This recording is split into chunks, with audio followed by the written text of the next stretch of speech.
Se credi che il Jiangshi sia un vampiro cinese, forse parti da un equivoco. Non cerca il tuo sangue, cerca il tuo Qi, la tua energia vitale. E questa differenza non è un mero dettaglio folcloristico, è l'unica cosa che separa un mostro da una sfasatura cosmica. Lascia perdere le zanne, anzi, scorda pure la sete di sangue.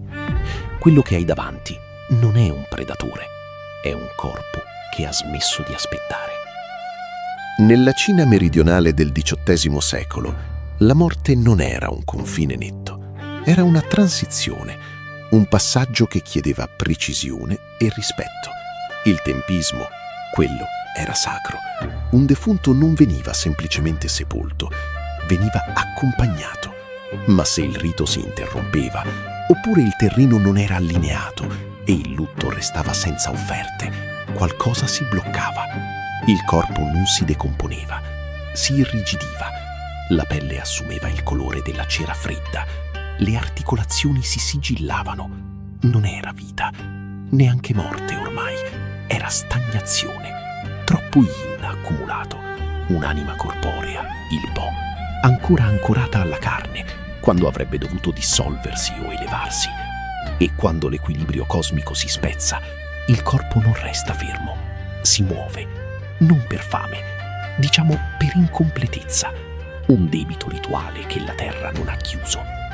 Immagina i sentieri dello Yunnan avvolti in un buio denso, umido, pesante. Il rumore di passi lenti scandisce il silenzio.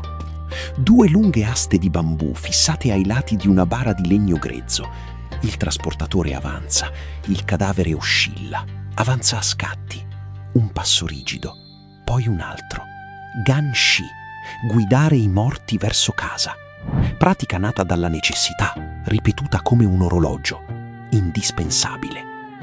Una soluzione dettata dalla necessità di affrontare terreni impervi e notti senza luna, per famiglie che non potevano permettersi cortei funebri. Ma se un talismano si strappa nel vento, o la bussola Luopan indica un orientamento errato, e le monete di rame sotto i piedi del defunto non vengono posate al momento giusto, quel corpo non arriva a destinazione. Si ferma, si risveglia, non attacca con violenza, si avvicina con lentezza innaturale e drena, sottrae il Qi, il soffio vitale che tiene in equilibrio i vivi, lasciando i corpi svuotati, indeboliti, sulla stessa soglia di morte incompleta che lo tormenta. I maestri taoisti non arrivavano con paletti o croci, portavano carta gialla e inchiostro vermiglio, spade di legno di pesco, pronte. Incidevano fulu, non per uccidere, per pacificare, insomma, per riscrivere l'ordine violato. Lo specchio Bagua non rifletteva un volto, rifletteva un'energia distorta. Il canto del gallo non era un segnale casuale, era l'arrivo dello yang diurno, la luce che dissolve la stagnazione e costringe il corpo a ritirarsi o a dissolversi. Nei registri Qing, il Jiangshi non è un incubo da cacciare, è un sintomo, un corpo che ricorda, o meglio che avverte, qualcosa è stato dimenticato. In fondo, la pietà filiale non è un ornamento sociale, è il collante che tiene separati i mondi. E quando quel collante si spezza, la morte torna a bussare. E se ti dicessi che il vero orrore non è il cadavere che si muove, ma il silenzio di chi non ha saputo accompagnarlo?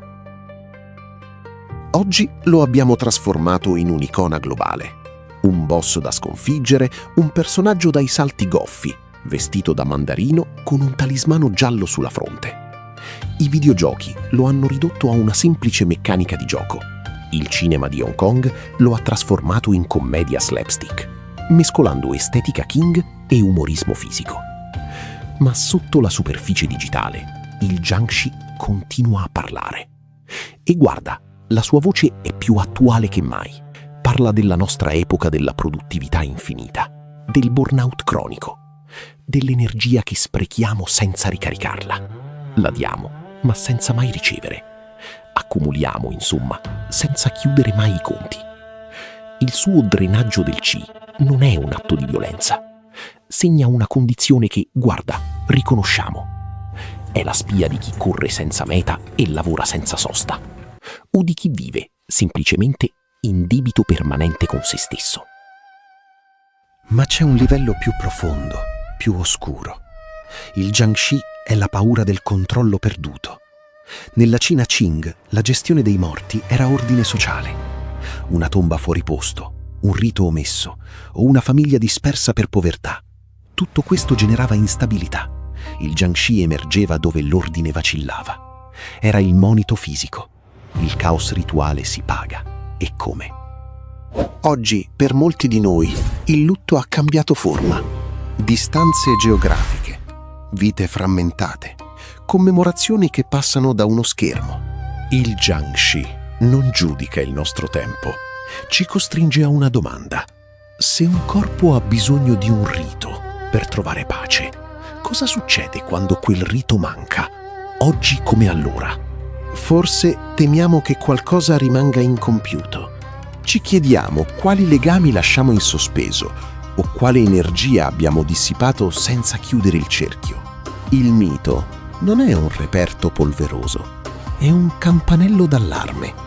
Ci dice che la morte non si gestisce solo con la scienza o la burocrazia, si accompagna con il rito, con la memoria e con il rispetto di un confine che non va forzato, ma attraversato con cura. Quando riduciamo il Jiangxi a un mostro, perdiamo la sua lezione principale. L'equilibrio si rompe quando dimentichiamo di onorare il passaggio. E quando l'equilibrio si rompe, non è il morto a tornare, è il nostro rimorso a prendere forma. Anzi, no, è l'energia che non abbiamo elaborato a cercare un corpo. Se il Jiangxi ti ha svelato un lato oscuro della morte incompleta, il percorso non si ferma qui.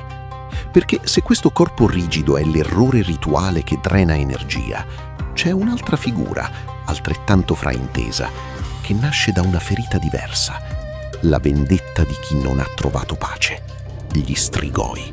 Due facce della stessa medaglia, in fondo. Il primo segnala un debito non saldato, l'altro un torto lasciato aperto. Tieniti pronto. Nel prossimo episodio scendiamo nella loro storia per capire come la rabbia sopravvive alla tomba.